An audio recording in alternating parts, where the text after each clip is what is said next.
Ce programme vous est présenté en partenariat avec la Mutuelle Saint-Martin, la santé partagée.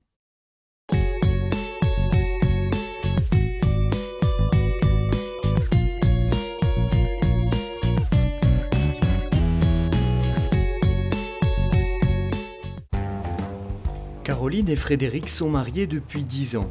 Ils habitent Clichy dans le nord de Paris et ont 3 filles, Pauline, Marion et Léonie, qu'ils récupèrent ce soir et comme quasiment tous les soirs de la semaine, à la sortie des activités extrascolaires. Au quotidien, c'est lourd, mais quand ils le peuvent, ils aiment vivre ce moment ensemble. Comme parents, c'est un témoignage d'aller les chercher aux activités, de tout gérer, de s'occuper d'eux, parce qu'ils voient qu'on se donne beaucoup de mal pour eux. Et cette attention est aussi dirigée vers les habitants du quartier. Surtout que c'est le papa d'une heureuse fille. Voilà, tout à fait. Elle a 1 an et 3 mois. C'est vrai qu'on nous voit souvent passer, on va à l'école à pied avec les enfants, on revient à pied avec eux, montrer qu'on est unis, rassemblés. Et quand bien même la famille passerait inaperçue, les filles se chargeraient de toute façon de laisser une trace de leur passage. De retour à la maison, la journée est loin d'être finie pour Caroline et Frédéric. Parfois la fatigue pointe, mais quelle que soit la situation, ils font tout pour rester unis. C'est un exemple qu'ils donnent à leurs enfants. Les filles, vous venez nous aider un petit peu? On n'est pas mieux que les autres, on a des prises de tête comme tout le monde. Donc les enfants voient, de temps en temps on s'engueule. Et puis le fait de toujours avancer ensemble, de se réconcilier, de faire un geste pour l'autre alors que quelquefois on n'en a pas envie. Voilà, de dépasser ces difficultés, je pense que c'est un témoignage pour les enfants. Caroline et moi, on est aussi sur cette dimension de la durée, sur cette dimension de l'engagement, de la fidélité. C'est aussi un témoignage pour le monde. Par exemple, là, quand on a fait notre fête de 10 ans, on a invité beaucoup de nos amis, on a aussi invité la famille. Après, on ne fait pas ça pour les autres. On vit d'abord pour nous, l'un pour l'autre.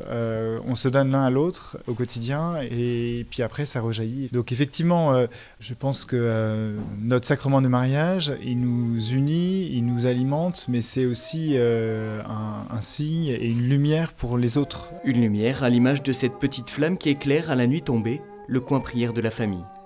C'est devant cette icône de la Sainte Famille que Caroline et Frédéric témoignent de leur foi devant leur fille. Et puis chaque soir à la source, la force de poursuivre toujours leur engagement mutuel. J'accepte tout, car tu es mon Père, je m'abandonne. C'est une constante des textes de l'Église, y compris dans le dernier texte que nous avons, qui est le document de travail pour le synode, qui est actuellement en cours à Rome, qui dit « La communion conjugale est déjà une annonce missionnaire ». C'est-à-dire qu'on dit bien que le fait de vivre cette communion conjugale au quotidien, puisque les familles c'est du quotidien, le couple c'est du quotidien, c'est une annonce missionnaire. On va même dire l'amour conjugal va être le vitrail de l'amour du Christ pour le monde. C'est-à-dire que c'est à travers la lumière qui passe à travers le vitrail c'est ce qui laisse passer la lumière, le couple peut laisser passer la lumière du Christ. Moi, souvent, je renvoie à l'Évangile, à Jean 13. C'est à l'amour que vous aurez les uns pour les autres qu'on verra que vous êtes mes disciples. Il n'y a pas d'autre parole. C'est-à-dire, si je manifeste que j'aime mon mari, j'aime ma femme, j'aime mes enfants, au travers de tout ce qu'ils vivent, leurs crises comme leurs réussites, les moments plus difficiles comme les moments joyeux, si je sais célébrer les moments joyeux et accepter de faire le passage des moments difficiles, mais le monde le verra très simplement. Bien sûr, on va dire la joie, mais c'est quoi? Ce sont les attentions, c'est le regard, la manière dont 2 époux se regardent au travers de tout ce qui s'est passé entre eux. Alors, en plus, si c'est permis, si c'est possible, de pouvoir dire au nom de quoi cet amour est vivant, bien sûr, mais déjà en le vivant au quotidien, je crois que c'est déjà important pour le monde. Le mariage n'est pas fait pour les 2 époux, ou pas que pour eux. Il est fait pour s'ouvrir aux autres, alors d'abord les enfants bien évidemment, mais à tous ceux qui vont les entourer. Et l'Église va dire ensuite, mais vous êtes témoins de cet amour du Christ pour le monde, parce que vous vous aimez et que vous aimez les autres. Vous allez aimer ceux qui vous entourent. Et l'Église catholique, dans le Concile, aussi bien que dans les textes d'aujourd'hui, dit bien, vous êtes important pour le monde.